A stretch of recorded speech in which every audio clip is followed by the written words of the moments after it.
In the land of grills, we're doing an assembly video today on the Blackstone 36-inch Culinary. Folks, I'll tell you what, let's get started. All right, so if you're wondering, this is the model 1932. This is the 36-inch 4-burner Culinary Blackstone. We're doing the assembly on it, folks. Sometimes I think the hardest part is getting everything unboxed, but everything out of the box. You got some legs there, you got our front tray there. There's your side shelves right there, and then coming around, we've got, there's your main body, there's your 4 burners right there. That's where your controls are. And there's the lid, and then there's the griddle top. Let's get it together. All right, so it does have 1-year warranty. Here's the item weight, 176 pounds. There's your front handle. Always look at the blister pack, and that tells you how much assembly there is. So for the size of the grill, it doesn't look bad. There's only a nut, a nut, and then there's your grease tray, and then there's your instructions, and then there's a random thing of, I don't know what that is. Let's take a look at that.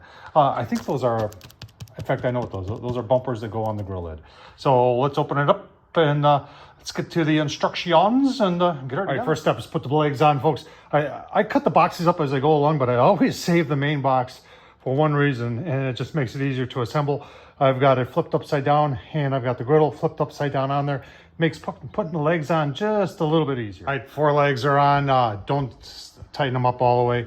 It did take, the majority of the screws are the same size, which is nice. So I dumped them all in the grease tray there. I think there's like 53 of them.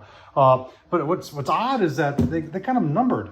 But when you go into the instructions, it doesn't say anything about numbering, and there's nothing down here that, you know, like a 1, so 1 would go there. I mean, there's definitely a front, and there's definitely a right and a left, and the holes will line up, and you'll have to figure it out. But the ones with these dimples go on the front, and the ones without go on the back, and there is a right and there is a left. All right, shelf goes on next. Fit and finish is something I comment on all the time, and I'm struggling here a little bit with some of them. You can see this one right here. I'm not even gonna be able to get that one in.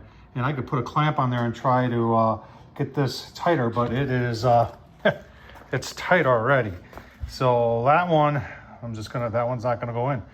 And hopefully this gets better as the assembly goes on, but there's been a couple already that I've struggled getting in. Well, I did get it in. I had to use the drill though, and went at an angle and finally got to take that. That one ain't coming out though. I stripped it pretty bad, but it's in. All right, so now I'm using a clamp. You see those? They won't go any further. I've double checked to make sure I'm using the right screws. You can see here's part of a problem. This is a manufacturing issue right here. See how that's bent up? And I have a feeling that other one was bent like that too. So I'm gonna take and bend that back down. And before I put on the other brace here. I mean, it's beefy, but it's just, you can see I'm struggling to get them in, and I'm stripping things in the process not right. All right, got it flipped over. I did put it back on the box. The instructions say not to do that, but it just puts, everything you're putting on the side here puts it up.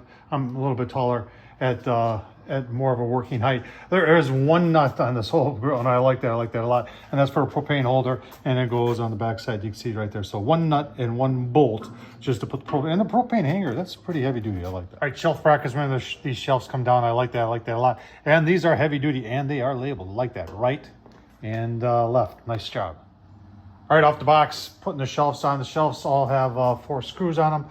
You take the bottom one off, and then you hook that one on, and then you put that one in, and that's what allows you to swing. Remember, these fold down, so everything fits together real good on these. We also put the AA battery. They don't give you a AA battery. That's okay. The ones that usually come, you know, come in a crate from somewhere else, from China, and the batteries are usually not that good by the time they make it overseas. So best to put your own battery in anyway, and they all work. All right, it says now to place the griddle top and hood.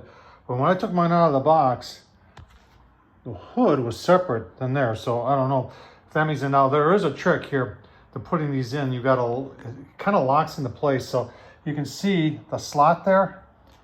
So you put them in, and then you push the griddle back, and that locks it in, so it doesn't come out, especially with the weight of the lid. You wouldn't want that thing to flip up. So that's an important part that you do. Let's let's try getting that lid on.